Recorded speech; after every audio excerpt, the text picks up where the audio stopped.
ओम शांति। अॼु बाप दादा चवनि था हर कल्प जी अति समीप आत्माउनि जो रूप रेखा ऐं वेला छा आहे। 21/12/78 जा महावाक्य आहिनि। अॼु बाप दादा अमृत वेले ॿारनि सां मधुर मिलन मल्हाइनि पिया। चारों ओर जे ॿारनि खे ॾिसंदे उहे आपस में बि हिकु विशेष ॻाल्हि ते रोह रिहान करनि पिया। कंहिं ॻाल्हि ते रोह रिहान हले पई। शिव बाप ऐं ब्रह्मा बाबा जी बाबा चवनि पिया हर ॿार में दिव्य जन्म जी रूप रेखा व जन्म जी घड़ी अर्थात वेला खे ॾिसनि पिया। हर ॿार जी दिव्य जन्म जी रूप रेखा व जन्म जी घड़ी अर्थात वेले खे ॾिसनि पिया। हर हिक जी वेलो ऐं रूप रेखा जे आधार ते वर्तमान संगम युगी जीवन हर हिक जे वेले ऐं रूप रेखाउनि जे आधार ते हर हिक जे वेले ऐं रूप रेखाउनि जे आधार ते वर्तमान संगम युगी जीवन ऐं भविष्य जो आधार न रूप में छा ॾिठो। जन्म ते ही शक्ति रूप जी झलक रही या वियोग सां योग जी रेखा रही अर्थात तड़प व प्यास रूप रहियो व सेवाधारी स्वरूप रहियो व सदा ईंदी ही अतीन्द्रिय सुख में सुख जो रूप रहियो। त बाबा असां में छा पिया ॾिसनि।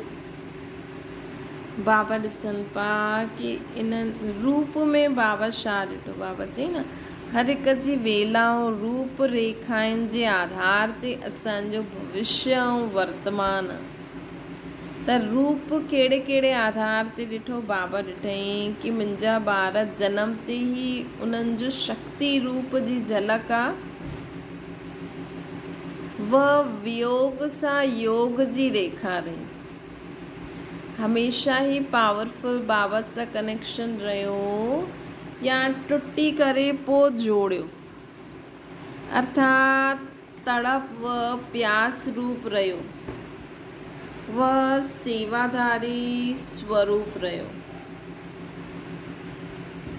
या ईंदे ही अतीन्द्रिय सुख जे सुख स्वरूप रहियो। छो जी बाबा जो ठहिण खां पोइ ॻाल्हियूं त ईंदियूं आहिनि। छो जी असांजी साफ़ सफ़ाई शुरू थी वेंदी आहे न।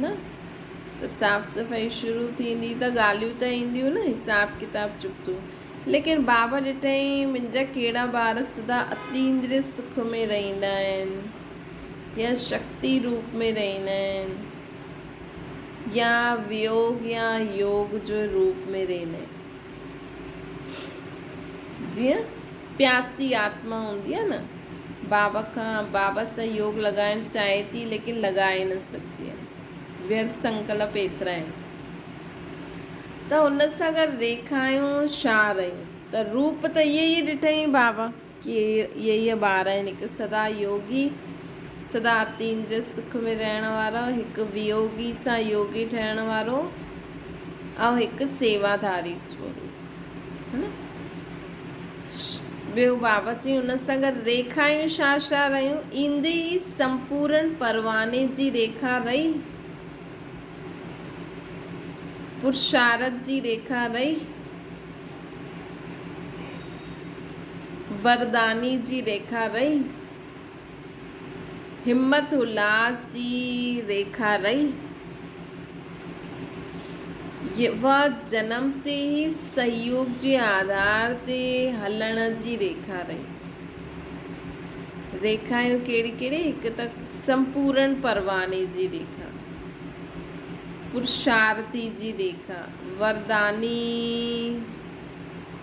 वरदान जी रेखा वरदानी जी रेखा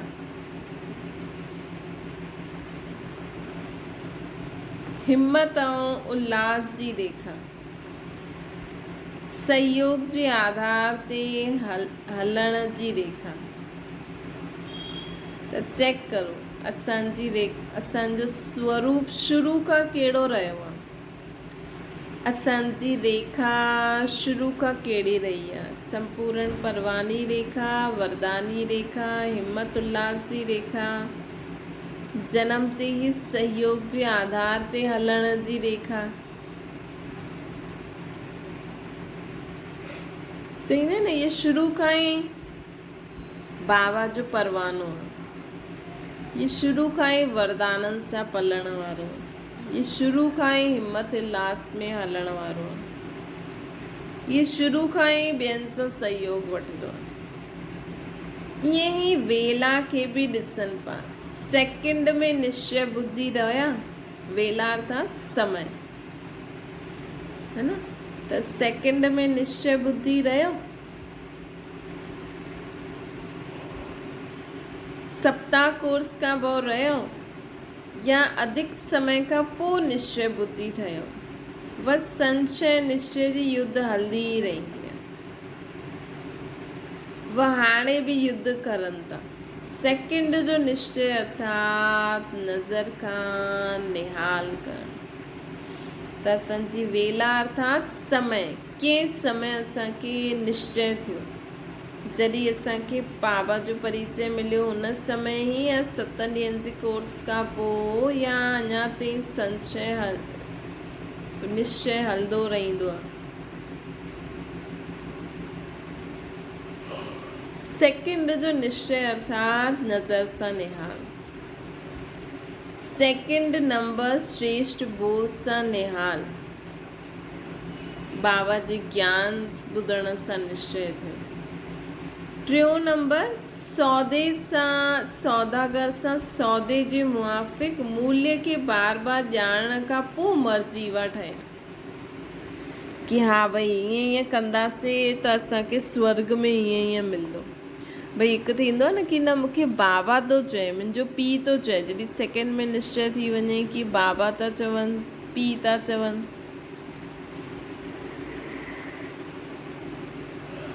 त उहो पीउ जे संबंध में असां चयूं। ॿियो हुन खां पोइ ज्ञान ॿुधण खां पोइ असांखे निश्चय थियो। टियों आहे कि हा भई इहो करण सां इहो मिलंदो, सौदो, सौदागर। 3 नंबर वारा आहिनि सौदागर। त बाबा हाणे असांखे ॿुधाइनि था कि वेला अर्थात समय, के समय तव्हांखे निश्चय थियो। त बाबा ॿुधाइनि था कि हिकु थींदो आहे सेकेंड में निश्चय थियण वारो, ॿियो थींदो आहे ज्ञान ॿुधी करे, टियों थींदो आहे सौदागर, सौदागर सां सौदा जे मुआफ़िक़ मूल्य खे बार बार ॼाणण खां पोइ मर्ज़ी वठे। चौथों नंबर आहे जरा सो प्राप्ति जे स्नेह जे संपर्क सां, परिवर्तन जे आधार सां, हाणे संशय हाणे निश्चय। चौथों माण्हू छा हूंदो आहे कि उन्हनि खे ज्ञान व्यान सम्झ में न ईंदो आहे, लेकिन जो उन्हनि खे स्नेह मिलंदो आहे, निस्वार्थ प्यार मिलंदो आहे, संबंध संपर्क में जॾहिं ईंदा आहिनि, कुझु बि थोरो बहुत परिवर्तन थी वियो, थोरो बहुत प्राप्ति थी वई, उन में ई ख़ुशि थी वेंदी। त बाप दादा हर ॿार खे इन ॻाल्हियुनि खे, हर ॿारनि जी इन ॻाल्हियुनि खे ॾिसंदे हुए रोअ रिहान करनि।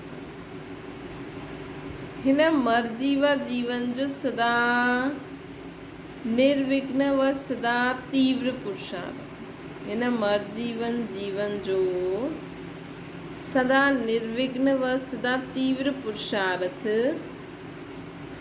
सदा प्राप्ति द्वारा अनुभवी मुहूर्त व पुरुषार्थी जीवन व चढ़ती कला व उतरती कला, हिन रफ्तार में हलण वारे जीवन, हिन 3 प्रकार जे जीवन जो आधार रूप रेखा वेला ते आहे। असांजो जेको इहो मर्ज़ी वा जन्म आहे न, इन में असां सदा निर्विघ्न रहूं, सदा तीव्र पुरुषार्थ करूं, सदा प्राप्ति द्वारा अनुभवी मुहूर्त ठहूं, सदा पुरुषार्थी जीवन में अगरि असांखे चढ़ती कला में हलणो आहे, व उतरती कला हिन रफ़्तार में हलण वारी जीवन निर्विघ्न तीव्र पुरुषार्थी सदा प्राप्ति जो द्वारा अनुभवी मूर्त पुरुषार्थी जीवन में चढ़ती व उतरती कला हिन रफ़्तार में हलण वारी जीवन हिन प्रकार जो हिन टिनिनि प्रकार जे जीवन जो आधार आहे। सदा निर्विघ्न रहणो आहे त स्वरूप कहिड़ो रखिणो आहे, अतीन्द्रिय सुख जो, है न, अतीन्द्रिय सुख जो। रेखा कहिड़ी रखणी आहे, संपूर्ण परवाने। ऐं वेला सेकंड में निश्चय। त हिननि टिनिनि जे आधार ते असांजी सदा निर्विघ्न तीव्र पुरुषार्थी सदा प्राप्ति अनुभवी स्वरूप चढ़ती कला वारो जीवन थी वेंदो। त बाबा असांखे 3 तरीक़ा ॿुधाए छॾियईं त उन अनुसार असांखे हलणो आहे। ॿियो बाबा असांखे ॿुधाइनि था जो हर कल्प जे अति समीप आत्मायूं उहा पद्मा पदम भाग्यशाली आत्मायूं आहिनि। उन्हनि जो हर कल्प जी अति समीप व पद्मा पदम भाग्यशाली आत्मायूं आहिनि। उन्हनि जी रूप रेखा वेला छा हूंदी उहो ॼाणंदा आहियो। अहिड़ी आत्मायूं सेकेंड में पहुची ऐं बाप जी ठही। जेकी आत्मा सदा पूरे हर कल्प में बाबा जे अति समीप हूंदी उहा ईंदी ऐं बाबा जो परिचय मिलंदो बाबा जी ठही वेंदी। कल्प पहिरों जे भाग्य जी टचिंग जे आधार ते जनम ते ई अहिड़ो अनुभव कंदा कि ब्रह्मण ठहिणो आहे। न, लेकिन असां त ब्रह्मण हुयासीं ई, पहिरों बि हुया, हाणे बि आहियूं। सेकेंड में पंहिंजोपन अनुभव कंदा अहिड़ी आत्मायूं। ॾिठो ऐं ॼाणियो। अहिड़ी वेला जी रूप रेखा छा हूंदी त पहिरें नंबर जी बाबा चवनि था जनम ते ई सिर्फ़ु हिकु स्वरूप शक्ति व शांति व सुख जो न, लेकिन जनम ते ई सर्व प्रॉपर्टी जे अधिकारी हूंदा। बाबा चवनि था कि जेकी समीप आत्मा हूंदी न पूरे कल्प में, उहा सेकेंड में पंहिंजो अनुभव कंदी ब्रह्मण कि मां पहिरों खां ई ब्रह्मण हुयमि। ॾिठो ऐं ॼाणो अहिड़ी वेला वारे जी रूप रेखा छा हूंदी। पहिरें नंबर जी वेला त हाणे ॿुधाई, हुनजो रूप छा हूंदो। जनम ते ई हिकु रूप शक्ति व शांति व सुख जो न, लेकिन जनम ते ई सर्व प्रॉपर्टी जे अधिकारी खुद खे सम्झंदो। जो धक सां नज़र सां निहाल थी वेंदियूं, उन्हनि जो रूप छा हूंदो। जनम ते ई सर्व प्रॉपर्टी जे अधिकारी हूंदा। ईअं हर स्वरूप जे अनुभूति जो अधिकार हुननि खे अनुभव थींदो। जीअं बीज में सॼे वृक्ष जो सार समायल हूंदो आहे न, ईअं नंबर 1 अर्थात बाप समान समीप आत्मायूं व नंबर 1 वेला वारी आत्मायूं सर्व स्वरूप जी प्राप्ति जे खज़ाने जे ईंदे ई अनुभव कंदियूं। ईंदे ई सर्व प्राप्ति जे खज़ाने खे अनुभव कंदियूं। उन्हनि खे अनुभव थींदो। अहिड़ो अनुभव कंदा कि स्वरूप निजी स्वरूप आहे, सुख जो अनुभव थींदो आहे न। त बाबा चवनि था सुख जो अनुभव थींदो आहे न, उन्हनि खे थींदो। शांति जो न, शांति जो हूंदो, सुख जो त न, शक्ति जो न। ये फर्स्ट नंबर जी वेला जो अनुभव न आहे। मतिलबु उनखे सभु कुझु सर्व खज़ाननि जी अनुभूति थींदी। ईअं न कि शांति जी अनुभूति त थिए थी, सुख जी नथी थिए। इन गुण जी अनुभूति थिए थी, हिन जी नथी थिए, लेकिन न कि सर्व खज़ाननि जी अनुभूति थींदी। ये फर्स्ट नंबर जी वेला जो अनुभव न आहे कि हिन जी अनुभूति थिए थी, हिन जी न। सेकेंड में वर्षे जे अधिकारी इहा वेला स्वरूप आहिनि। ॾिसो, जो जाते रहंदो आहे न, हुनजो ओड़ो वातावरण थी वेंदो आहे, है न। त बाबा चवंदा आहिनि कि अहिड़ी आत्मायूं जो पक्की निश्चय बुद्धि बाबा ते पूरो सेकेंड में निश्चय करण वारी आत्मायूं, त उन्हनि खे पंहिंजे जीवन में सभु कुझु प्राप्ति थींदी रहंदी आहे। सेकेंड में वर्षे जे अधिकारी आहे इहा वेलो स्वरूप। हाणे बाबा चवनि था, हाणे रेखा छा ठाहींदव? हाणे रेखा कहिड़ी आहे? निश्चय बुद्धि ठहिण व निश्चय करणु, ये संकल्प मात्र बि न हुजे। जनम ते ई निश्चय बुद्धि जी रेखा हूंदी उन्हनि जी, न। बाबा ॿुधाइनि था न, अगरि जंहिंजी वेला नज़र सां निहाल करण वारी जो आत्मा जो तक सां बाबा जो ठही वेंदी, बसि परिचय मिलियो, हा इहो मुंहिंजो बाबा आहे, ओड़ी आत्मा जो बाबा स्वरूप छा ॿुधाई? सर्व स्वरूप जी प्राप्ति जे खज़ाने में, मतिलबु सर्व खज़ाने जी प्राप्ति जो स्वरूप हुननि जो हूंदो। ऐं हुननि जी रेखा छा हूंदी? निश्चय बुद्धि ठहिण व निश्चय करणु। ये संकल्प मात्र बि न हूंदो कि मूंखे ठहिणो आहे। वो जनम ते ई नेचुरल निश्चय बुद्धि जी रेखा हूंदी कि ईअं व ईअं संकल्प मात्र बि न ईंदो, ईअं या उहो। बाबा चवनि था संकल्प मात्र बि न हूंदो, न।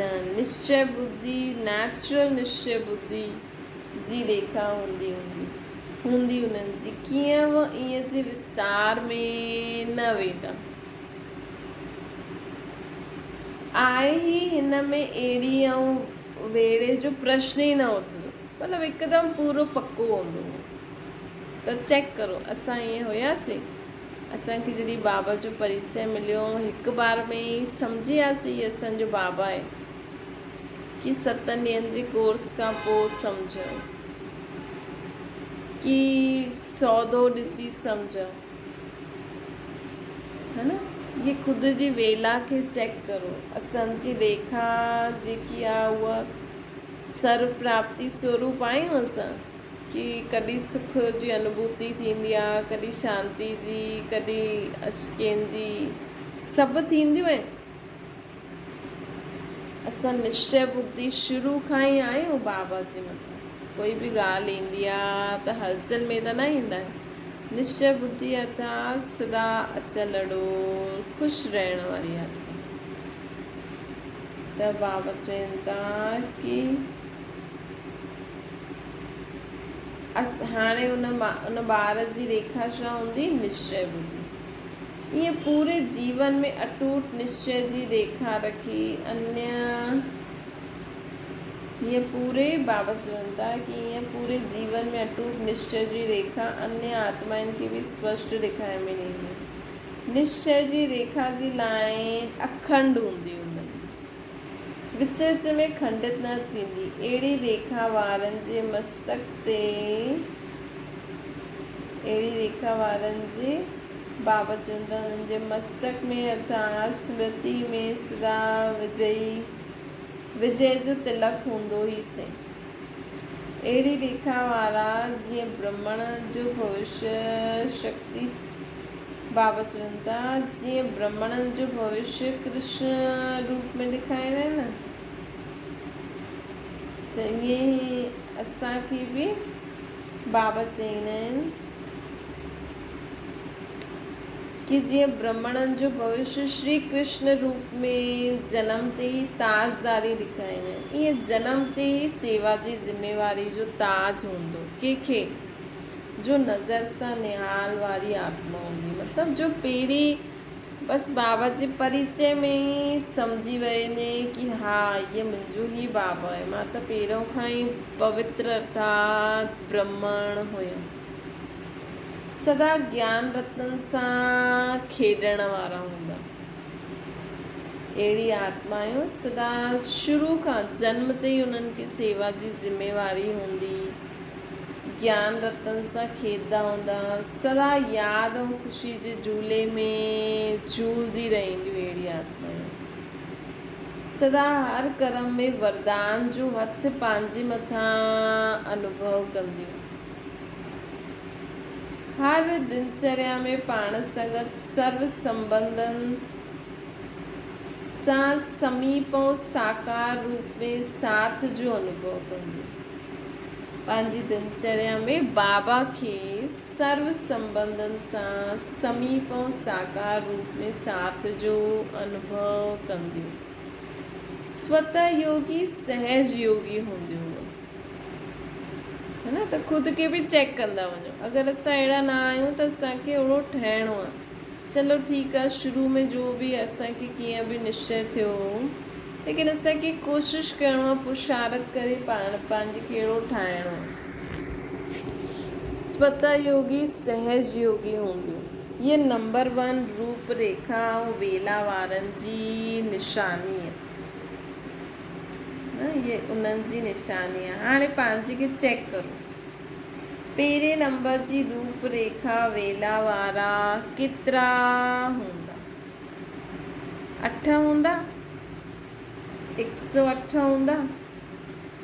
तव्हां सभु किथे आहियो? हाणे बि चेंज करे सघंदा आहियो। ॾिसो बाबा बि चवनि था हाणे बि चेंज करे सघंदा आहियो। अगरि असांजी उहा अहिड़ी स्थिति न आहे, असां सदा निश्चय बुद्धि न रहंदा आहियूं, सर्व खज़ाननि जी प्राप्ति असांखे अनुभूति नथी थिए,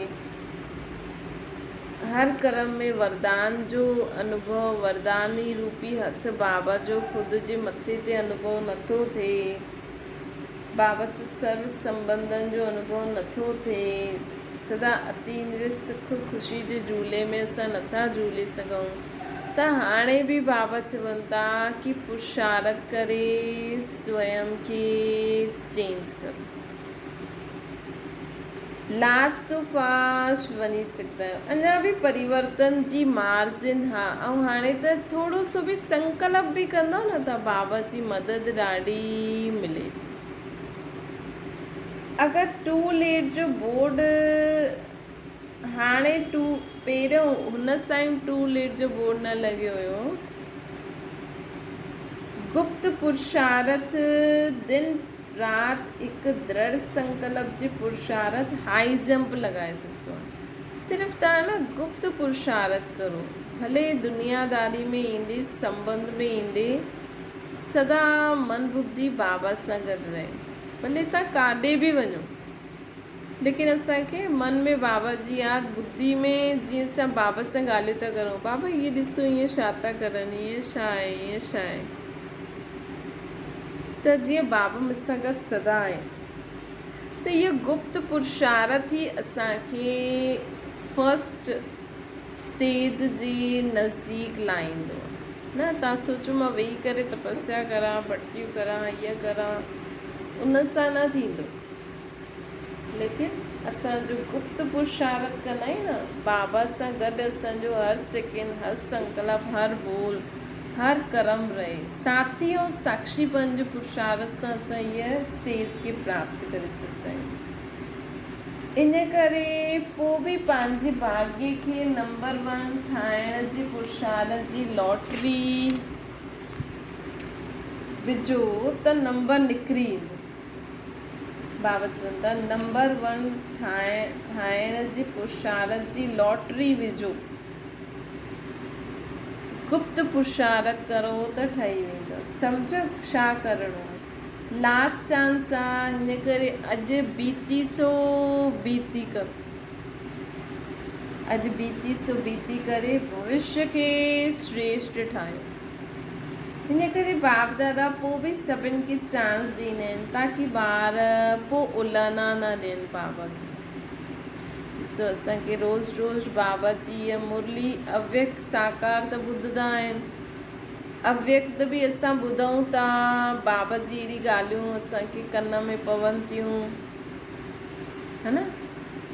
त इहे बि बाबा जी असांखे मदद आहे न, ताकी ॿार मूंखे पोइ उलाना न ॾियनि कि बाबा असांखे टाइम न मिलियो, न। त लेकिन बाबा अगरि असांखे इहे चांस ॾियनि था, तव्हां सां अगरि असांखे बि मिले थो, त असांखे बाबा जी इहा पालना, न, बाबा जो असांखे एॾो ज्ञान रत्न एॾो ॿुधण जो असां वटि ॿुधूं था न, असां बि ॿुधूं था, त इहे बि ॾिसो, इहे हिन करे आहे कि कॾहिं असांखे पोइ बाबा खे उलाना न ॾियणो खपे पए कि बाबा असां त ईअं करे न पायासीं, ईअं करे न पायासीं, त समय कढो।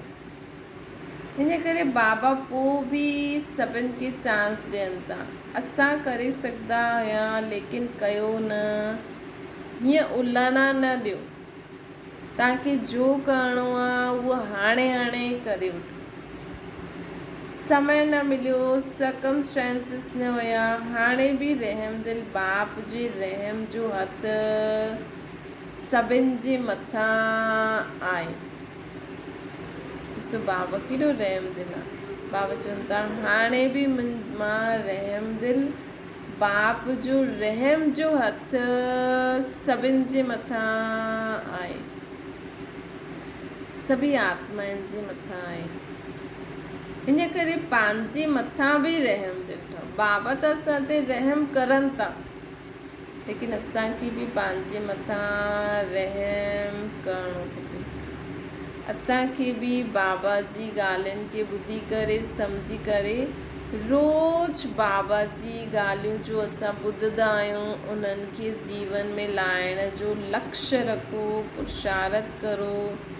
जंहिं समय ॿुधूं था लक्ष्य रखो, उन समय असांजे स्वरूप में अची वञे। एतिरो सुठो योग हुजे कि हुन समय उहो असांजे संस्कार ठही वञे, धारणा थी वञे, जीअं मम्मा जी हुई, है न, जीअं मम्मा जी हुई। त असां में जेतिरो जल्दी धारणा थींदी वेंदी, असांजी तेज धारणा मुहूर्त वाइब्रेशन पूरे विश्व में फैलंदा, त माण्हुनि खे बि मदद मिलंदी आहे। अच्छा, अहिड़ा सदा बाप जे वरदाननि जे हथ पंहिंजे मथां अनुभव करण वारा, सदा पंहिंजे मथां सर्व जे मथां रहम दिल अटूट अखंड निश्चय बुद्धि, सदा पंहिंजे मथां सर्व जे प्रति रहम दिल आत्माउनि खे, अखुट अखंड निश्चय बुद्धि आत्माउनि खे, अखंड योगी, सदा विजय जे तिलकदारी, जन्म ते ही ताजदारी, अहिड़े सदा तख्त नशीन ॿारनि खे बाप दादा जो यादि प्यार, गुड मॉर्निंग ऐं नमस्ते। असांजी बि बाप दादा खे यादि प्यार, गुड मॉर्निंग ऐं नमस्ते।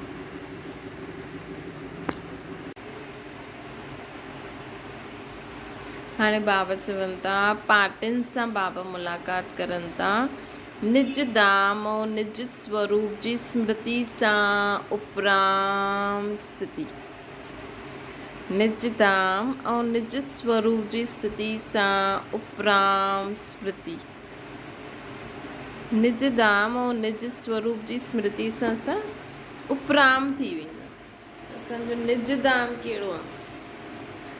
निज धाम असांजो शांती धाम, निज स्वरूप निराकारी स्थिति। बाबा चवनि था सदा निज स्वरूप निज धाम जी स्थिति यादि रहंदी आहे। निराकारी दुनिया ऐं असांजो निराकारी रूप, ॿिन्हिनि जी स्मृति हिन पुराणी दुनिया में रहंदे बि सदा सर्व खां न्यारो, सर्व जो प्यारो ठाहे छॾंदा। हिन दुनिया जा ई न आहियूं, असांखे ईअं लॻंदो आहे ई निराकारी दुनिया जा निवासी हिते सेवार्थ अवतरित थी आहिनि, हिते असां सेवार्थ अवतरित थिया आहियूं। बाक़ी असां आहियूं हुन दुनिया जा। त जो अवतार हूंदा आहिनि हुननि खे छा यादि रहंदो? जीअं कार्य अर्थ अवतार वठंदा आहिनि न, उहो ई कार्य यादि रहंदो न उन्हनि खे, न त जे कम लाइ जो माण्हू जाॾे वेंदो आहे उनखे उहो ई यादि रहंदो आहे, है न। अगरि तव्हां काॾे वेंदा आहियो, ॿाहिरि मार्केट में बि वेंदा या काॾे बि वञो कुझु कमु करणु, त तव्हां पंहिंजो रूप भुलिजंदा आहियो छा? न भुलिजंदा आहियो। पंहिंजो रूप बि यादि रहंदो आहे, पंहिंजो कमु बि यादि रहंदो आहे, कमु करे वापसि घर हली ईंदा आहियूं। त उहो ई असां परमधाम जी निवासी आत्मा, असां हिन सृष्टि ते आया आहियूं, असांजो रूप निराकार, असांखे हिन सृष्टि ते कर्म करे पोइ वापसि पंहिंजी निराकारी दुनिया में वञिणो आहे बुद्धि द्वारा, है न। जीअं कंहिंजी बुद्धि सदा ई कंहिंजे ॻाल्हियुनि में ई व्यस्त रहंदी आहे, उन ई सीन खे, उन ई दृश्य खे, उन ई समय खे यादि कंदी वेंदी आहे।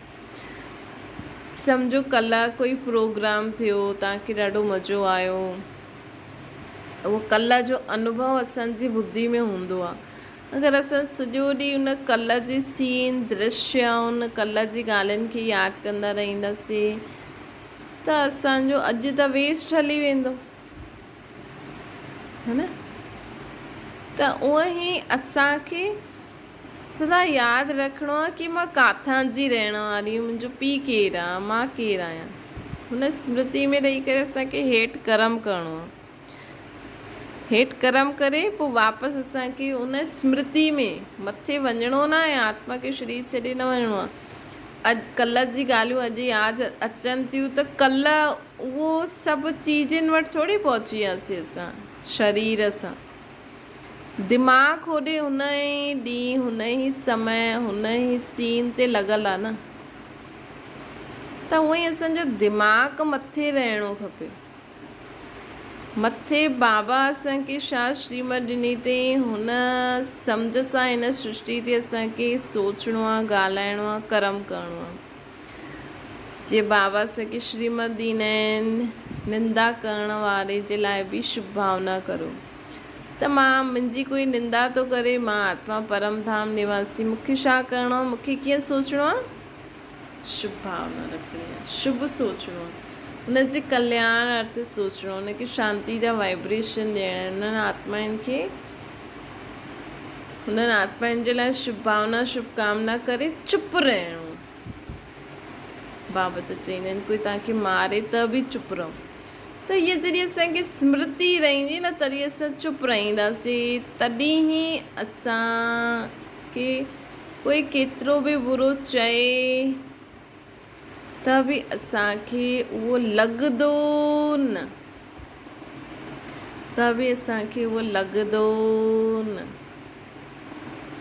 बाबा चवनि था। त इहा जो स्मृति आहे न कि मां निराकारी दुनिया जी निराकार आत्मा आहियां, हिते सेवार्थ अवतरित थी आहियां, त अवतार जो हूंदो आहे हुनखे छा यादि रहंदो? ये यादि रहंदो, जंहिं कार्य अर्थ अवतार वठंदा आहिनि उहो ई कार्य यादि रहंदो न। अवतार अवतरित थींदा ई आहिनि धर्म जी स्थापना जे लाइ।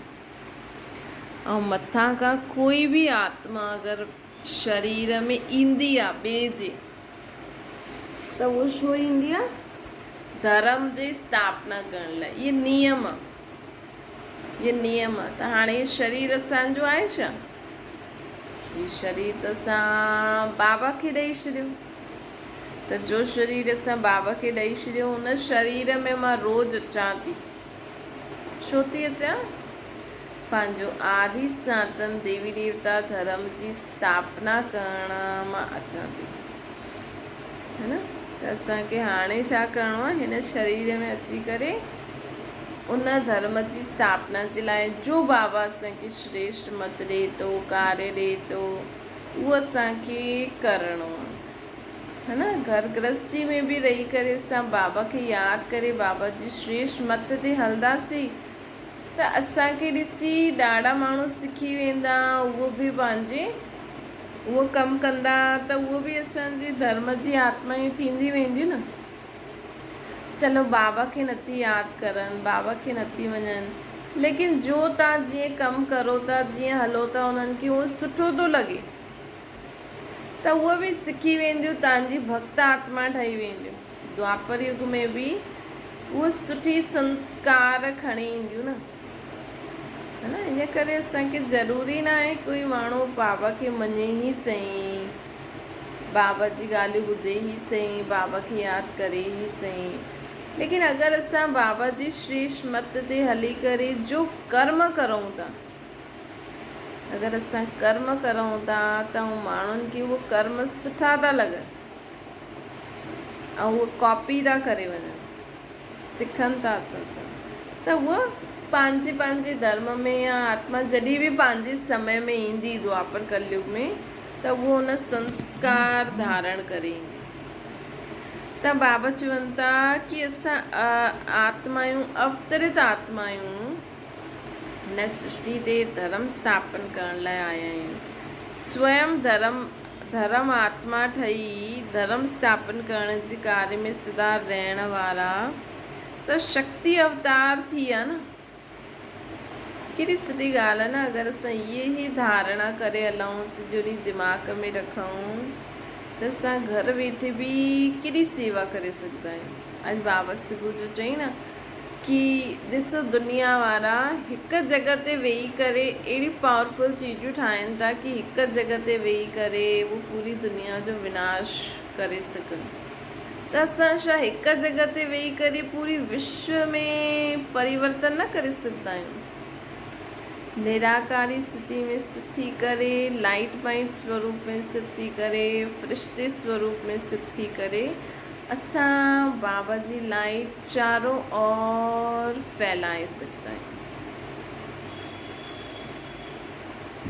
चारों ओर फैलाए सघंदा आहियूं।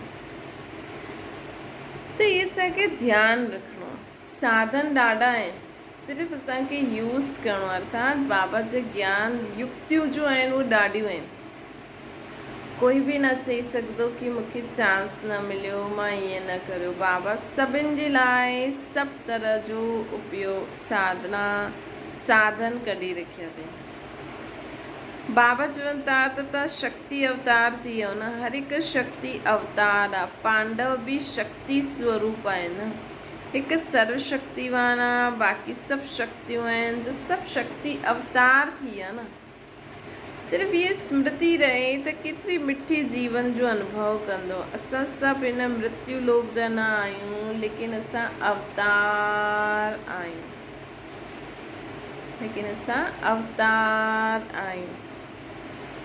सिर्फ़ु इहा नंढी सी ॻाल्हि यादि रहे त उपराम थी वेंदो, है न। सिर्फ़ु इहा नंढी सी ॻाल्हि यादि रहे कि मां किथां जी आहियां। ॾिसो कोई जो वॾे घर जो माण्हू हूंदो आहे, उहो काॾे बि वेंदो आहे, भले पंहिंजे दोस्त यारनि सां मिले, भले कंहिंसां बि मिले, भले नंढे माण्हुनि सां बि मिले, लेकिन हुनखे सदा यादि रहंदो आहे कि मां केरु आहियां। हाणे प्रेसिडेंट भुलिजी वञे कि मां प्रेसिडेंट आहियां, प्रेसिडेंट बि त सभिनि सां मिलंदा हूंदा न। डॉक्टर भुलिजी वञे मां डॉक्टर आहियां, ऐं जेका पेशेंट अचनि या जो बि अचनि उन्हनि जी ॻाल्हियुनि में, उन्हनि जी में फसी वञे त डॉक्टर त पंहिंजी कुझु ट्रीटमेंट करे न सघंदो न। त डॉक्टर वटि कोई वैद्य या कोई अहिड़ो योग सिखाए करे बीमारी दूर करणे हुन वटि हली वञे, और डॉक्टर भुलिजी वञे मां डॉक्टर आहियां, हुननि खां ई सिखंदो रहे ऐं हुननि जो ई जो ट्रीटमेंट ॿुधाइनि था उहो ई ॾींदो रहे, ख़ुदि जो डॉक्टरी जो ट्रीटमेंट भुलिजी वञे, त उहो किथां जो डॉक्टर पोइ त उहो बि वैद्य जे लाइन में अची वेंदो। हा भले ॿुधे, लेकिन उहो जो डॉक्टर जी सीट ते वेठो आहे, जेकी हुनखे डिग्री मिली त जंहिं हिसाब सां उहो वेठो आहे, त हुनखे हुन में त हुनखे उहो ई दवायूं ओड़ो ई ट्रीटमेंट ॾियणो पवंदो न। अगरि हुनखे वैद्य वारो सिखाए उहो वैद्य ठही वञे त उहो त वैदनि वारनि ई जीअं दुकानु खोले वेही रहंदो, उन जीअं ट्रीटमेंट कंदो न। त ख़ुदि जी आइडेंटिटी थोरी भुलंदा आहिनि कोई माण्हू ॿियनि सां ॻाल्हाईंदे, ॿियनि सां संबंध रखंदे, है न, कंहिंजे प्रभाव में थोरी ईंदा आहिनि। नॉलेज वठणु ॿुधणु अलॻि ॻाल्हि आहे, लेकिन प्रभाव में न अचिणो आहे। हिते असांखे सदा यादि रखिणो आहे कि मां अवतरित आत्मा आहियां। हिते मूंखे पंहिंजे धर्म जी स्थापना, आदि सनातन देवी देवता धर्म जी स्थापना करण मां हिते आई आहियां। त मूंखे हुन रीति ई सोचणो, ॻाल्हाइणो, कर्म करिणो आहे। दुनिया वारा कीअं सोचनि था, कीअं ॻाल्हाइनि था, कीअं कर्म करनि था, असांखे हुनखे बि परिवर्तन करिणो, हुनजे प्रभाव में न अचिणो। 1 मिनट होल्ड कजो।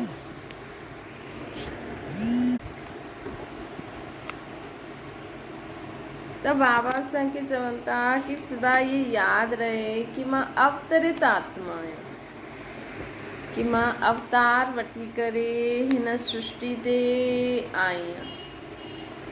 बाबा चवनि था सिर्फ़ु ये स्मृति रहे त बि केतिरी मिठी जीवन अनुभव थिए न। असां हिन मृत्यु लोक जा न, लेकिन अवतार आहियूं। सिर्फ़ु ये नंढी सी ॻाल्हि यादि रहे त उपराम थी वेंदासीं। अगरि पंहिंजे खे अवतार न सम्झी गृहस्थी सम्झंदव त गृहस्थी जी गाॾी किचड़ में फसी वेंदी आहे। बाबा चवनि था कि अगरि असां ख़ुदि खे अवतार न सम्झंदासीं न, गृहस्थी सम्झंदव न, त गृहस्थी जी गाॾी कीचड़ में फसी वेंदी आहे। बाबा हिते घर गृहस्थी, धंधो आदि छॾाइण लाइ नथा चवनि। बाबा सिर्फ़ु चवनि था स्मृति खे चेंज करो। ख़ुदि खे गृहस्थी न सम्झो, मां हिते अवतरित आत्मा आहियां। ऐं जीअं मां पहिरों पंहिंजी गृहस्थी हलाईंदी हुअमि, उन जे बदिले मूंखे हाणे घर गृहस्थी कीअं हलाइणी आहे?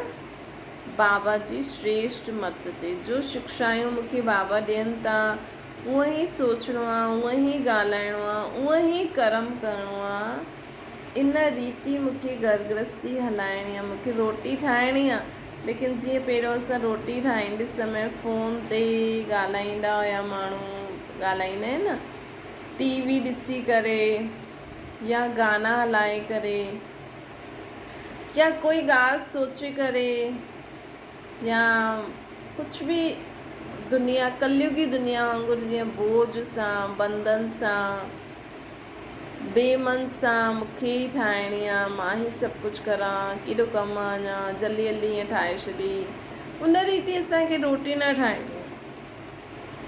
तव्हां भले ई सादी रोटी ठाहियो, लेकिन रोटी ठाहींदे समय बाबा खे यादि करे ठाहियो, ताकी जो आत्मायूं भोजन खाइनि उन्हनि जो हृदय बि शुद्ध थी वञे, उन्हनि जो मन बि शुद्ध थी वञे। ॾिसो केॾी वॾी ड्यूटी लेडीज़ खे मिलंदी आहे न। अगरि हिकु लेडी चाहे त पंहिंजे घर खे स्वर्ग ठाहे सघंदी है। अॼुकल्ह त लेडीज़ सां सभई डिॼनि था न।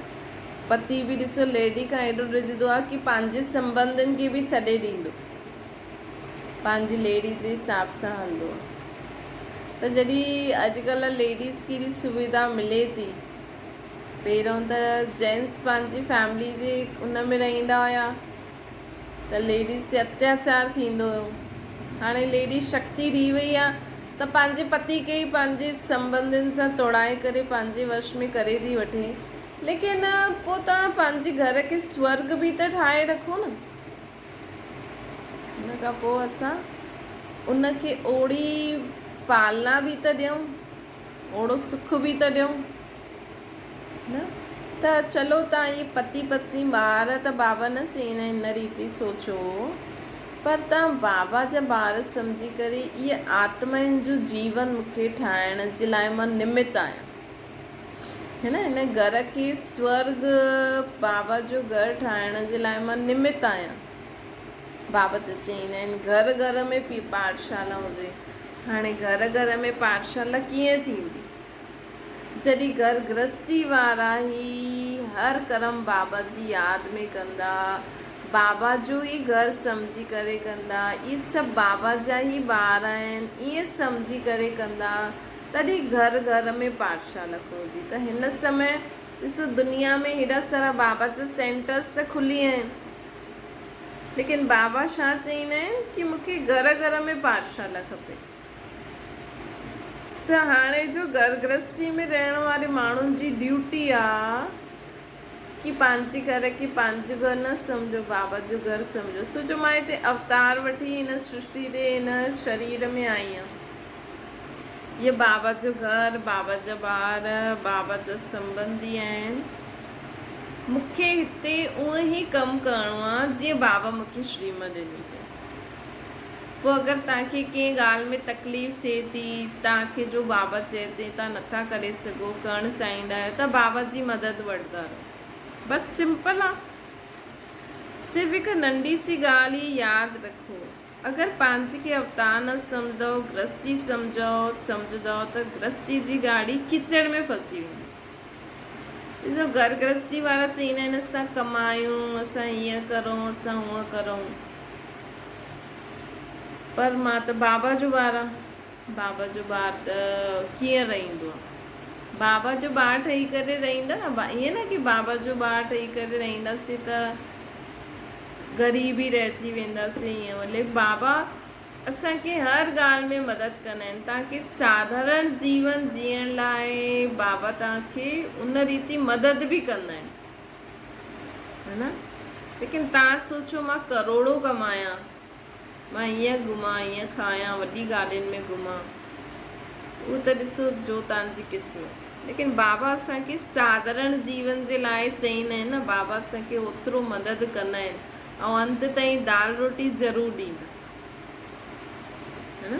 त इन करे बाबा चईंदा आहिनि गृहस्थी आहे बोझ जी स्थिति, अवतार थी करे ईंदव त बिल्कुलु हल्का थी वेंदा, बिल्कुलु हल्का थी वेंदो। उहो फसल, उहो गृहस्थी फसल, उहो ऐं अवतार बिल्कुलु न्यारो, केॾी सुठी जीवन आहे। तव्हां इहे अभ्यास असांखे करे ॾिसणो, है न। अॼु सॼो ॾींहुं अभ्यास करे ॾिसियो कि मां अवतार आहियां, मथां खां हेठि आहियो आहियां, मां अवतार आहियां, मथां खां हेठि आहियो आहियां। हिकु बार ख़ुदि खे गृहस्थी सम्झी करे कजो कि मां मां आहियां, मां ज़ाल आहियां, मां नुंहुं आहियां, मां ससां फलानो फलानो, ऐं हिकु बार अवतार सम्झी करे कजो। पोइ फ़र्क़ु ॾिसो, पोइ जॾहिं तव्हांखे अनुभव थी वेंदो न, भई गृहस्थी जो अनुभव त आहे, बोझ टेंशन, ऐं हाणे उहो अवतार सम्झी करे कजो। पोइ जो तव्हांखे स्थिति अनुभव थींदी न हल्केपन जी, उहो तव्हां रोज़ रोज़ करो त तव्हांजो संस्कार थी वेंदो।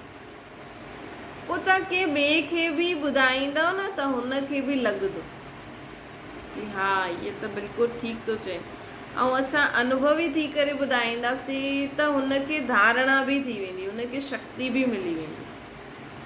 त बाबा चईंदा आहिनि कि गृहस्थी बोझ वारो फसल, अवतार हिकदमि हल्को न्यारो। कॾहिं अवतार कॾहिं गृहस्थी, ये चक्कर अगरि हलंदो ई रहंदो त संगम युगी श्रेष्ठ जीवन जो, सुहावने सुख जे जीवन जो कॾहिं कॾहिं अनुभव थींदो, सदा न थींदो।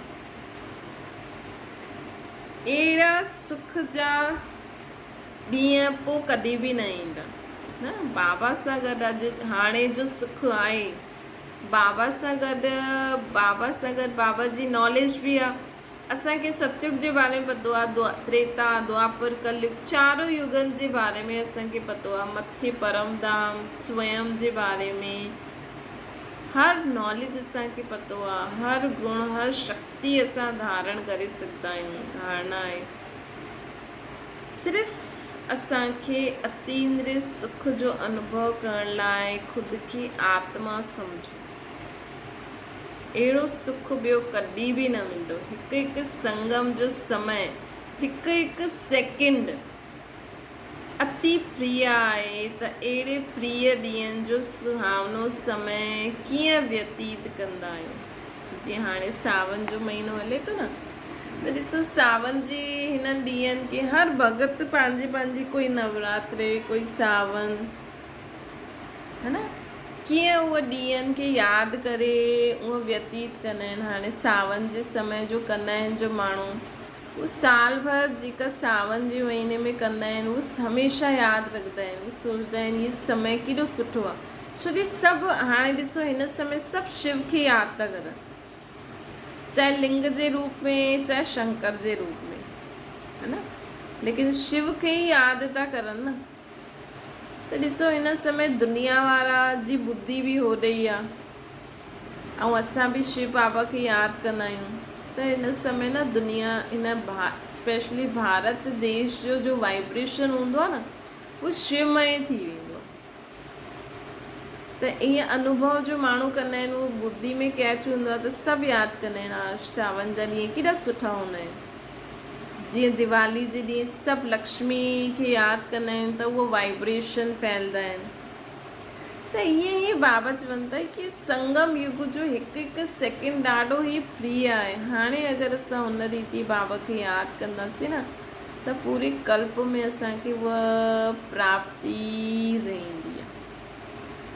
अमूल्य रीति सां व्यतीत कंदा आहियो या साधारण रीति सां। सुबुह जो अख खुलंदे ई बाबा गुड मॉर्निंग, ज़बरदस्ती बंधन सां हा भई अमृत वेलो करिणो आहे, नियम आहे, हीअं न करो। अख खुलंदे ई बाबा गुड मॉर्निंग, जीअं त असांखे इंतज़ारु आहे। वैसे त बाबा ससु सदा ई रहंदा आहिनि, लेकिन अमृत वेले सभु ॿार बाबा खे हुन रीति यादि कंदा आहिनि न फ्री थी करे, त हुते हुन जो समय बि केॾो सुठो हूंदो आहे न। त न अरे वाह मुरली, बाबा अॼु असांखे छा था ॿुधाइनि, बाबा अॼु मूंखे कहिड़ो डायरेक्शन ॾींदा, कहिड़ी मत ॾींदा, मां पंहिंजे पीउ सां ॻाल्हायां, टीचर मूंखे कहिड़ी शिक्षा ॾींदो, सतगुरु मूंखे कहिड़ी श्रेष्ठ मत ॾींदो, है न। त इहे सभु हिन रीति असांखे हिकु हिकु सेकेंड, हिन संगम युग जो हिकु सेकेंड असांजे हिकु साल जे बराबरि हूंदो। जीअं पूरे कल सत्युग त्रेता द्वापर कलयुग 5000 साल में 100 वर्ष कट करे छॾियो, है न। त 5000 साल में 100 वर्ष कट करो, उन पूरे समय में असांजो समय कीअं बीतंदो, उहो असांजो हिन समय हिकु सेकेंड जे बराबरि आहे। हिकु सेकेंड असां अगरि ख़ुशि रहंदासीं न, त जेको अचण वारो कल्प आहे सत्युग त्रेता, हुन में हिकु साल असांजी उहा ई ख़ुशी जी स्थिति रहंदी। ऐं हिकु सेकेंड मां दुखी रहियमि कंहिंजे कारण, कंहिं ॻाल्हि जे कारण, हिकु सेकेंड बि, त उहो असां हिकु साल ताईं उअं ई दुखी रहंदासीं। कॾहिं कॾहिं कोई चईंदा आहिनि न कि अञा हिन जा इहे 2-3 साल ईअं ई गुज़रंदा, ईअं ई क्रोध कंदो, त उहो कीअं थींदो आहे। असां अगरि कंहिंजा इष्ट आहियूं न, अगरि असां हिन संगम युग ते 3-4 सेकेंड बि, 3-4 सेकेंड, मिंट बि न, 3-4 सेकेंड अगरि असां क्रोध जी स्थिति वारो रहियासीं, त असांखे मञण वारी जूं आत्मायूं आहिनि न, उन्हनि जा 3-4 साल उअं ई क्रोध में निकिरंदा आहिनि। त केॾी वॾी ज़िम्मेवारी असांजे मथां आहे, है न।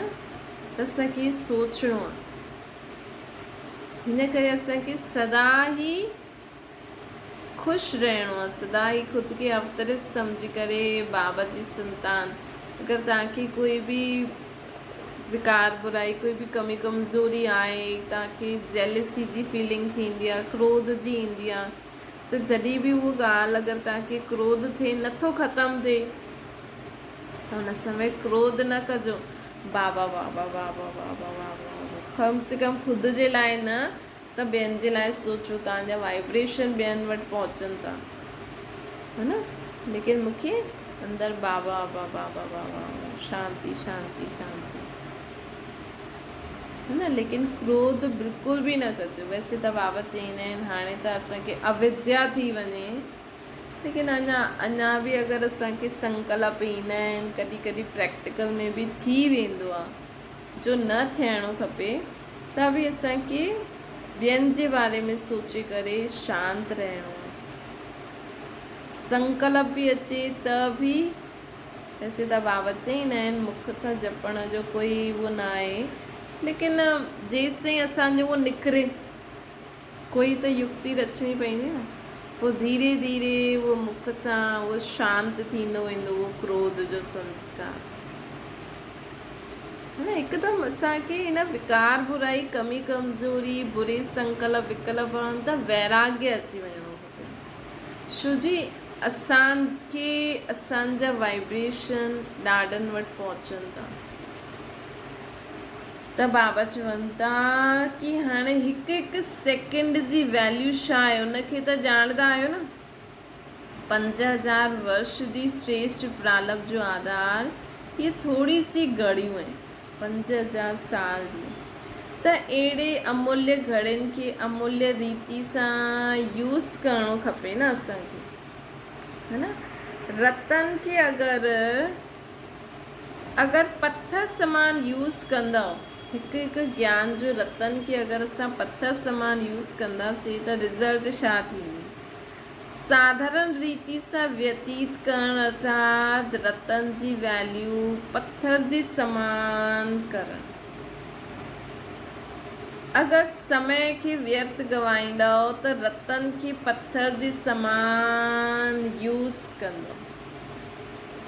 अगरि असां समय खे व्यर्थ गवायासीं त ज्ञान रतन खे असां पत्थर जे समान यूज़ कंदा आहियूं। समय जो मूल्य रखणु अर्थात पंहिंजो मूल्य रखणु। समय जो मूल्य रखणु अर्थात पंहिंजो मूल्य रखणु। बाबा जी ज्ञान जो मूल्य रखणु। समय जी पहचान आहे ई, लेकिन पहचान स्वरूप थी करे हलणो आहे। इहा अटेंशन जी ॻाल्हि आहे। हिन संगम जो हिकु सेकेंड बि छा न करे सघंदा आहियो। हिकु सेकेंड में हितां सां चारो धाम जो अनुभव करे करे अची सघंदा आहियो न। हाँ, हिकु सेकेंड में हाणे परम धाम, हाणे स्वर्ग, हाणे पूज्य स्वरूप, पंहिंजो हाणे संगम युग ते पहुची वञो, है न। सतयुग में असां देवता स्वरूप में हूंदासीं, द्वापर युग में असांजो पूज्य स्वरूप हूंदो, द्वापर कलयुग दुख धाम में असांजो पूज्य स्वरूप जी पूजा कंदा आहियूं न। संगम युग ते असां ब्रह्मण आहियूं ऐं परम धाम में असां निराकार स्वरूप में आहियूं। त हीअं हिकु सेकेंड में ये चक्कर काटो, हिकु सेकेंड में ये चक्कर काट, पंहिंजो विराट रूप यादि रखो। विराट रूप में सभु अची वियो, मथां पोइ हिकु निराकार ऐं ब्रह्मण ऐड करिणो पवंदो। विराट रूप में ईअं न ॾेखारियो। त अहिड़ा अनुभवी आहियो, बाबा पुछनि था। त हीअं ई असांखे इहा अभ्यास करिणो आहे ऐं सदा ई हिन संगम युग जे समय खे हिकु हिकु सेकेंड खे महत्व ॾियणो आहे। हिकु हिकु सेकेंड खे महत्व ॾेई करे हलंदा हलो त असांजो बि भलो त तेरे बाणे सर्व जो बि भलो थी वेंदो। कि हाणे नंढी नंढी ॻाल्हियुनि में टाइम न वेस्ट करो, है न। समय जेको हले थो न, हुन अनुसार बाबा असांखे चवनि था कि हाणे नंढी नंढी ॻाल्हियुनि में पंहिंजो समय वेस्ट असांखे न करिणो खपे। हाणे हाई जंप लॻायो, बाबा चवनि था। हाणे धीरे धीरे हलण जो समय समाप्त थी वियो। बचपन जा नाज़ नखरा हलण जी नाज़ नखरे सां हलण जो जेको टाइम हुयो उहो हाणे बीती वियो। हाणे धीरे धीरे हलण जो समय समाप्त थी वियो। नाज नखरे सां हलण जो समय समाप्त थी वियो। बाबा चवनि था लेकिन वॾा थी करे नाज नखरे सां हलो त सुठो लॻंदो। हाणे त असां एॾो समय थी वियो न, वॾा अर्थात ज्ञान जी समझ थी वई, अञा त थी वई आहे न। ज्ञान छा आहे? ज्ञान छा आहे? सिर्फ़ु ज्ञान सां असांजो अॼु बाबा चई न कैरेक्टर सुधारणु आहे। मूंखे हिन ज्ञान में आहे ई असांखे ज्ञान ॿुधी करे सम्झी करे पंहिंजा कैरेक्टर सुधारणा आहिनि। त बाबा चवनि था त हाणे बचपन जा ॾींहं बीती चुकिया, हाणे त वानप्रस्थी थी आहियो न, हाणे नाज़ नखरा शोभदा न आहे। वानप्रस्थ में सिर्फ़ु हिकु ई कार्य रहिजी वेंदो आहे, बाबा जी यादि ऐं पंहिंजो जो बि असां कार्य कंदा आहियूं। दुनिया में बि अॼुकल्ह बुज़ुर्गनि खे एॾी तकलीफ़ छो थी थिए दुनिया में? आए दिन असां ॾिसूं था न, जेका दुनिया में बुज़ुर्गनि खे ॿार कढी था छॾनि, मारनि था, त इहे छो थो थिए? छो कि अॼुकल्ह जे बुढ़ापे में माण्हू बुढ़ापे में छा कमु हूंदो आहे? भॻवान जो नाम। 60 वर्ष जी आयु खां पोइ त अॼुकल्ह त जल्दी अची थो वञे न माण्हुनि जो बुढ़ापो बि। अॼुकल्ह ॿार जल्दी वॾा था थी वञनि, है न। त समय अनुसार जॾहिं लॻे बसि ॿारनि खे हाणे असांजी ज़रूरत न आहे, ॿार पंहिंजो कमु करे था सघनि, त आपे ई पंहिंजे कम में ऐं भॻवान जी भक्ति में लॻी वञिणो खपे। न त ॿार पोइ डंडो हणी करे भॼाइनि था अॼुकल्ह। छो जी बाबा चवनि था वानप्रस्थ में हिकु ई कमु थींदो आहे, बाप जी यादि ऐं पंहिंजो कार्य। इन जे सवाइ ॿियो कोई बि यादि न अचे। उठो त बि यादि ऐं सेवा, सुम्हो त बि यादि ऐं सेवा। त हाणे बाबा चवनि था हाणे हिन दुनिया में आहे न, चाहे नंढो ॿार बि आहे न, त बि हुनजी वानप्रस्थ अवस्था आहे। छो जी हाणे कलयुग ख़तमु थी सत्युग अचण वारो आहे न, त असां सभिनि जे हाणे कहिड़ी समय थो हले? वानप्रस्थी जो समय थो हले। त हिन वानप्रस्थी जे समय असांखे छा करिणो आहे? सिर्फ़ु बाप जी यादि ऐं बाप जी यादि में कमु कंदा हलो, जो बि तव्हांजो आहे। उठो, वियो, खाओ, पीओ, कुझु बि करो, बाप जी यादि में करो। इनखे चइबो आहे वानप्रस्थी। हाणे ॾिसो, घर में बि असां कंहिंखे चऊं हीअं न करो, हीअं करो, माण्हुनि खे केॾी जल्दी फ्रस्ट्रेट था थी वञनि, है न। पाण खे कोई चए, छो जी शरीर सभिनि जो ईअं आहे, वाइब्रेशन वातावरण अहिड़ो आहे, पोइ असां उन्हनि खे कोई सही कमु बि चऊं था न, त बि उन्हनि खे सुठो नथो लॻे। भई ईअं न करो, ग़लति आहे इहो, त बि माण्हुनि खे झटि तेज थो अची वञे। त हिन समय जेतिरो असां बाप जी यादि में रही करे कर्म कंदासीं, ओतिरो माण्हुनि जे जीवन में बि परिवर्तन ईंदो, थधोपन ईंदो। हाणे ताईं बि अगरि बचपन जी ॻाल्हियूं, उहे बचपन जा संस्कार रहिजी विया आहिनि, त समाप्त करो। बंधन आहे, छा करां, कीअं करां, इहे सभु बचपन जा नाज़ नखरा आहिनि। हाणे इहे ॾींहं समाप्त थी विया आहिनि न। त्रिकालदर्शी पंहिंजे खे न ॼाणे सघंदो आहे, त जो चईंदा आहियूं छा करूं? बाबा चवनि था तव्हां पंहिंजे पाण खे नथा ॼाणे सघो। जो ॿार पुछनि था बाबा छा करां, इहा तकलीफ़ आहे, ईअं आहे। न, बाबा चईंदा आहिनि एॾे समय खां ज्ञान था ॿुधूं, चलो तव्हांखे न बि सम्झ में अचे थो, त कम से कम बाबा खे ॿुधाए करे बाबा सां गॾु कर्म क्षेत्र में अचो। बाबा मूंखे त नथो सम्झ में अचे, तव्हां ई अची करायो, त बि बाबा मदद करे, है न। लेकिन बाबा खे बि न यादि करूं, असांखे बि सम्झ में नथो अचे, या कोई निमित तव्हांजे आहे, हुन खां पुछो। छो जी छा थींदो आहे, कई बार असां मुरली रेगुलर न ॿुधंदा आहियूं। छो जी बाबा जी मुरली में त सभु डायरेक्शन मिली वेंदा आहिनि। कई बार असां न ॿुधंदा आहियूं, कई बार असांखे ओतिरो स्पष्ट न थींदो आहे। छोजी हुन जे लाइ त वीचार सागर मंथन खपे न, योग खपे बाबा जी ॻाल्हि सम्झण लाइ। त न सम्झ में अचे थी त के निमित तव्हांजी दीदी जेकी आहे उन खां बि पुछी सघंदा आहियो, बाबा खे बि चई सघंदा आहियो। लेकिन टाइम वेस्ट न करो, है न। अगरि तव्हांजे मन में अचे थो कि बाबा त चवनि था हीअं करो, पर मूंखे त सम्झ में नथो अचे कीअं करां, छा करां, शक्ति न आहे, त असांखे बाबा खे ॿुधाइणो आहे। अमृत वेलो इन करे ई त हूंदो आहे। वैसे त बाबा सॼो ॾींहुं असांजी ॻाल्हि ॿुधंदा आहिनि, लेकिन अमृत वेलो उथी करे बाबा खे रोज़ु बाबा सां रोहरियान कंदा करो।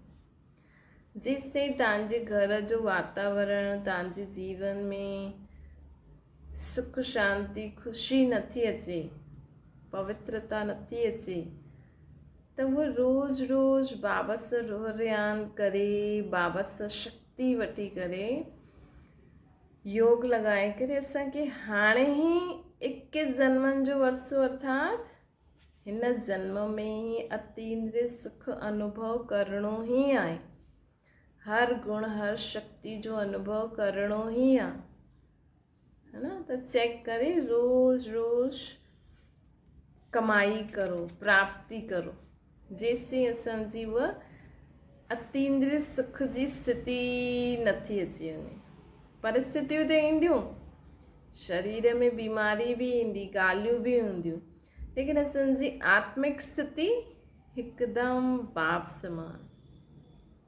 निंदा स्तुति मान अपान जय पराजय कुछ भी थे, सभिनि में अतीन्द्रिय सुखमय स्थिति, सुख शांति ख़ुशी में झूलण वारी स्थिति हुजणी खपे। बाबा चवनि था त्रिकालदर्शी पंहिंजे खे न ॼाणे सघंदो आहे। जो चईंदा आहियो छा करूं, हाणे हिन में टाइम न गवाइणो आहे। थियणो त खपे, थींदो ई न आहे। चाहींदा आहियूं, करे न पाईंदा आहियूं। इहे आहिनि बचपन जी ॻाल्हियूं। त अगरि हाणे बि असांजे जीवन में असांखे लॻे थो कि मां चाहियां त थी इहे संकल्प मूं वटि न अचे, लेकिन घड़ी घड़ी अचे थो, है न। लेकिन असांखे शक्तिशाली स्थिति में स्थित थी करे हुन विकल्प खे ऑर्डर करणो खपे कि हाणे इहा विकल्प, व्यर्थ संकल्प, आसुरी स्वभाव संस्कार मूं वटि न ईंदो। त हीअं करे असां ऑर्डर करो, हीअं न छा करां, कीअं करां, मूंखे त सम्झ में नथो अचे। न, पंहिंजी जो बाबा जी जो शक्तियूं असांखे मिलियल आहिनि, जो गुण असांखे बाबा ॾिना अथई, उनखे कार्य में लॻायो। हाणे बचपन जी ॻाल्हियुनि जो खेल समाप्त करो। इन जो ई हाणे समाप्ति समारोह मल्हायो। बाबा चवनि था इन जो हाणे समाप्ति समारोह मल्हायो। कंहिंजो समाप्ति समारोह मल्हाइणो आहे?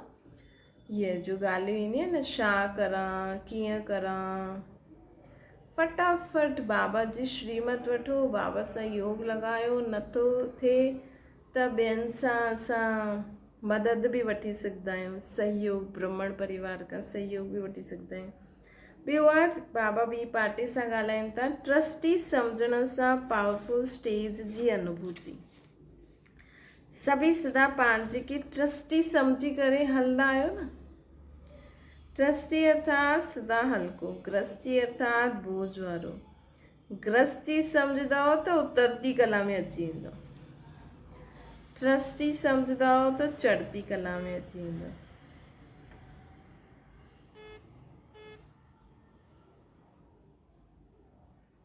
बाबा चईंदा आहिनि गृहस्थी सम्झंदव त चढ़ती कला, गृहस्थी सम्झंदव त उतरती कला, ट्रस्टी सम्झंदव त चढ़ती कला।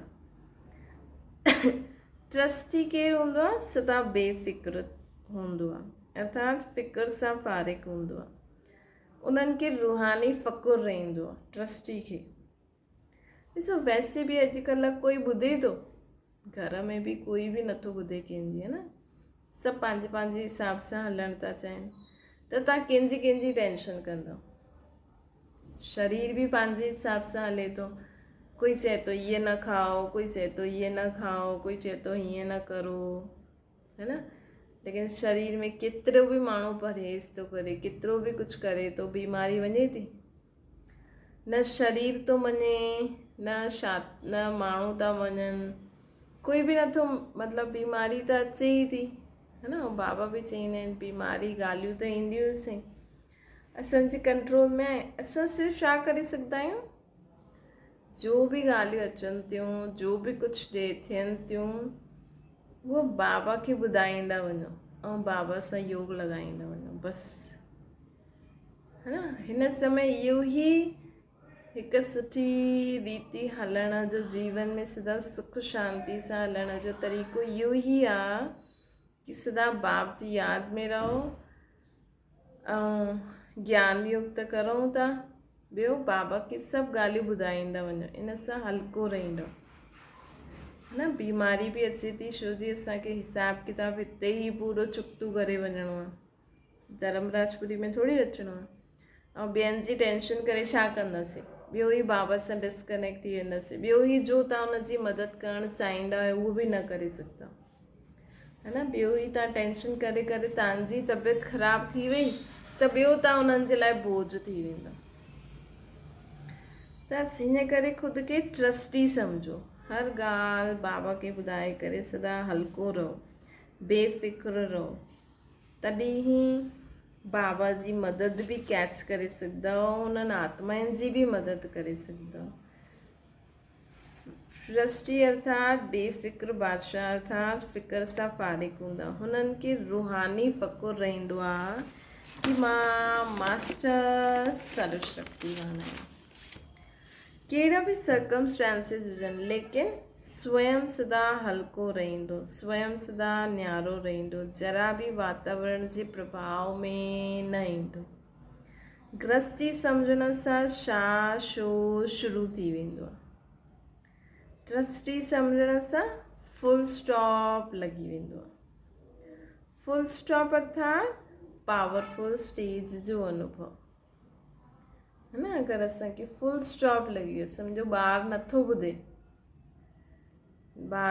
ॿुधे त बाबा खे चई करे हुनखे शुभकामना ॾेई करे तव्हां बाबा जी यादि में रहो, उहा आत्मा आपे ई परिवर्तन थींदी, है न। छो जो हिन समय कंहिंखे बि असां मुख सां चऊं था न त उन्हनि खे झटि बुरो थो लॻी वञे, उन्हनि खे लॻे थो इहे मूंखे ईअं छो था चवनि, मां सम्झदार न आहियां छा, है न।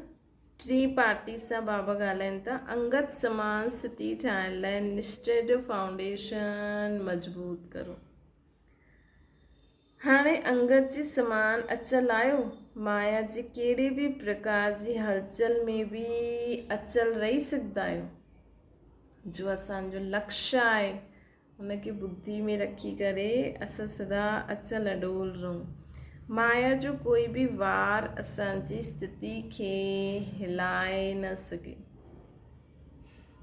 है न।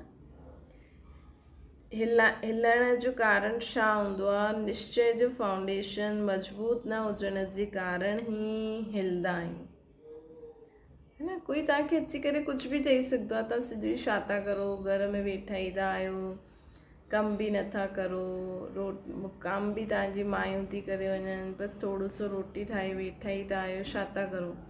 अक्सर करे लेडीज़ खे ईअं चईंदा आहिनि, या कंहिं जेंट्स खे बि कोई चई छॾंदा, जीअं माण्हू ॿारनि खे चईंदा आहिनि छा थो करे, पढ़े बि नथो, सॼो ॾींहुं टीवी थो ॾिसे, है न। हर हिक ॿिए खे ई चईंदा रहंदा आहिनि, छा थो करे, तूं त कुझु बि नथो करे, ईअं थो करे, पैसा थो वेस्ट करे, टाइम थो वेस्ट करे, पंहिंजी ज़िंदगी ईअं थो करे। लेकिन असांखे कोई तव्हांखे चईंदो छा रोज़ु रोज़ु सेंटर ते वञो था, छा कंदा आहियो हुते, न। अगरि असां में कोई अहिड़ी ॻाल्हि ॾिठी कंहिं ऐं असांखे कोई चए केॾा सेंटर वञूं था, एॾा ज्ञान ॿुधूं था, त बि ईअं आयो त असां हलचल में अची वेंदासीं छा? हिलंदासीं छा? असां सोचंदासीं की हा अञा ताईं त मुंहिंजो इहो वियो ई न आहे। बराबरि वियो न आहे त चलो हुन असां उहो अवगुण असांजो निकितो, अटेंशन में आयो, जो असां हेॾे समय खां अटेंशन न पिया ॾियूं, त हाणे पुरुषारत करे कढो कि दिलि शिकस्त थी वेंदो, हिली वेंदो,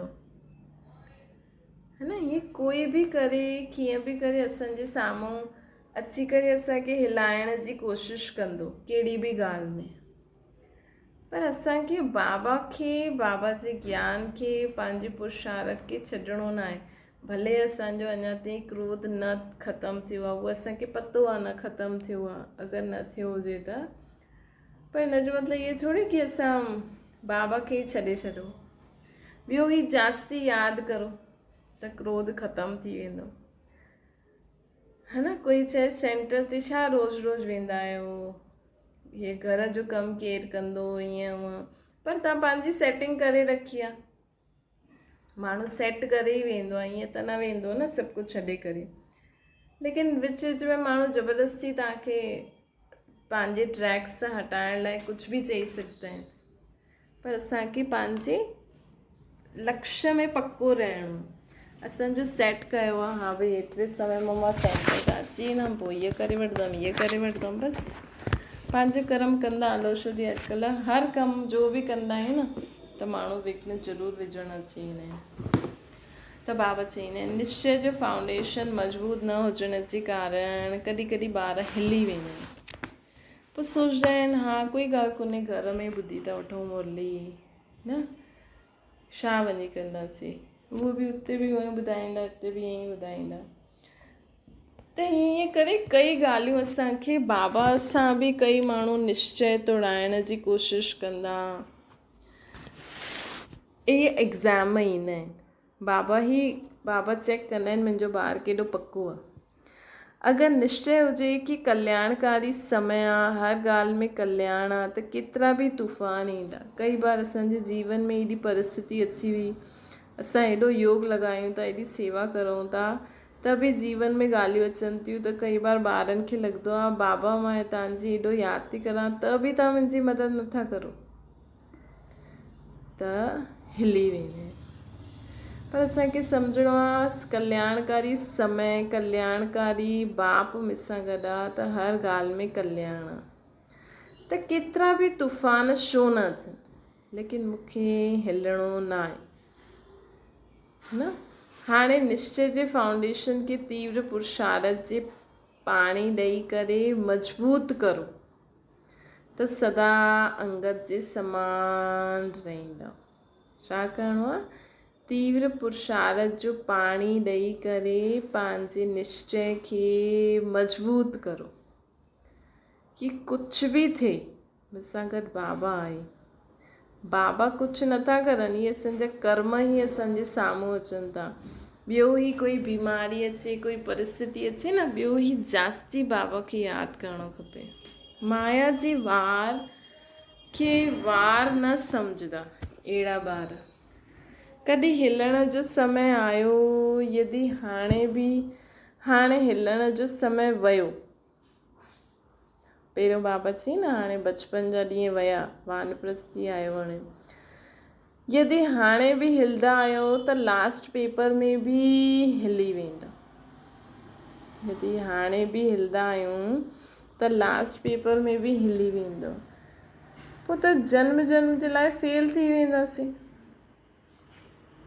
हिन करे स्मृति जे संस्कार मज़बूत करो। सदा यादि रखो कि अंगत जो यादगार असांजो यादगार आहे, त शक्ति अची वेंदी। हीअ हिकु अचलगढ़ जो मंदरु आहे न, त हीअ हिकु अंगत समान बि चईंदा आहिनि, हिकु जो यादगार ठहियलु आहे, उहो असांजो यादगार आहे। न कॾहिं कॾहिं ज्ञान में अचण खां पोइ न ॾाढियूं ई ॻाल्हियूं ईंदियूं आहिनि, त सम्झो असां जेतिरो योग लॻायूं था ओतिरो जल्दी कचिरो निकिरे थो, ओतिरो जल्दी असांजा पापनि सां असां मुक्त था थियूं, त ॿियो ई ख़ुशि थियणो खपे। कि अरे वाह कि मुंहिंजी जल्दी जल्दी साफ़ सफ़ाई थिए थी। बाबा हाणे चौथी पार्टी सां ॻाल्हाइनि था। हिमत ऐं उल्लास जो हिकु रस ठाहिण जे लाइ हिकु रस स्थिति धारण करो। हिमत ऐं उल्लास खे हिकु रस, हिमत उल्लास में रहण लाइ हिकु रस स्थिति हुजणी खपे। सदा हिमत ऐं उल्लास हिकु रस रहंदो आहे। जॾहिं हिकु रस स्थिति हूंदी त हिमत ऐं उल्लास बि सदा हिकु रस रहंदो, हेठि मथे न थींदो। कॾहिं ॾाढी कॾहिं घटि, उन जो कारण छा आहे? कॾहिं असांखे हिमत ऐं उल्लास ॾाढो रहंदो आहे, हीअं बि करो हीअं बि करो, कॾहिं घटि थी वेंदो आहे। हुन जो कारण छा आहे? सर्व प्राप्ति जो अनुभव सदा सामने व स्मृति में न रहंदो आहे न, हिन करे घटि जास्ती थी वेंदो। भई रोज़ु अमृत वेलो करण सां, रोज़ु मुरली ॿुधण सां, रोज़ु पुरुषार्थ करण सां, जो बि असां नियम ठाहियो आहे, हिन सां असांखे प्राप्ति छा थी थिए, इहे असांखे हमेशह साम्हूं रखिणो खपे। जीअं चईं न, रोज़ु कोई माण्हू सुबुह सुबुह जो हिकु गोरी वठंदा आहिनि, उन सां उन्हनि जो सॼो ॾींहुं कुझु न कुझु कंहिंजो थींदो आहे, थायराइड, बीपी, हार्ट वार्ट जो बि आहे, त उहो गोरी वठण सां सॼो ॾींहुं उन्हनि खे आरामु रहंदो आहे। त उहो सुबुह जो उथंदे कुझु ॿियो कुझु भुलिजी वञनि, लेकिन गोरी न भुलिजंदा आहिनि, छो जो हुन सां प्राप्ति आहे। त ईअं ई बाबा चवनि था, सदा यादि रखो कि बाप जी यादि सां, बाप जी मुरली सां प्राप्ति छा आहे? त उन ई उल्लास सां असां ॿुधंदासीं। ब्रह्मण जीवन सां प्राप्ति छा आहे?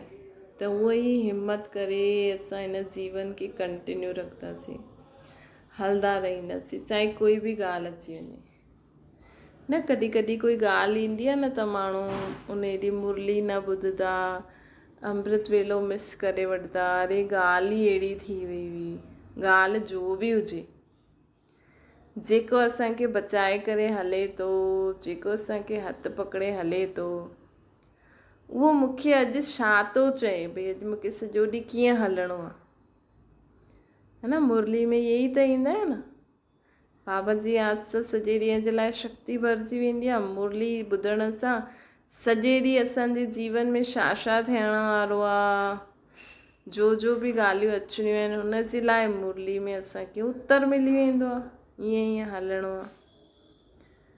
त इन करे प्राप्ति साम्हूं रखंदव त हर ॻाल्हि में हिमत ऐं उल्लास हिकु रस रहंदो।